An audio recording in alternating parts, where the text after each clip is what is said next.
35টা 36টা সিটত আমাৰ প্ৰতিদ্বন্দ্বিতা কৰিব আৰু আমাৰ আশা আছে আমি 28টা মান 27টা মান সিট নিশ্চিতভাৱে জয় হ'ব আৰু আমি কংগ্ৰেছক আহ্বান জনাইছোঁ আপোনালোকে আৰু 40টা সিট জিকি আহক আমি আপোনালোকৰ লগত থাকি চৰকাৰ বনাম আৰু কংগ্ৰেছৰ লাঠিডাল আমাৰ হাতত থাকিব তেতিয়াহে আপোনালোকে ন্যায় পাব আৰু মতিউৰ ৰহমানে কোৱা নিচিনা 55 বছৰ যদি এক পইচা মাটি নিদিলে 3 বছৰ 20 লাখ মানুহক মাটি দিলে হিমন্ত বিশ্বই এই সদিচ্ছাটো তেওঁলোকৰ নাই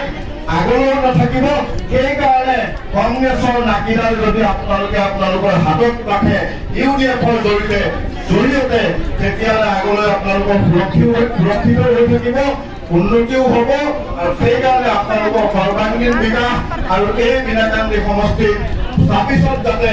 আকৌ এবাৰ ইউডিএফে বৃহৎ ভোটৰ ব্যৱধান জিকাবৰ কাৰণে আপোনালোকে প্ৰস্তুতি হাতত ল'ব বুলি আশা কৰি মই মোৰ বক্তব্য সামৰণি মাৰিছোঁ জয় অসম নমস্কাৰ।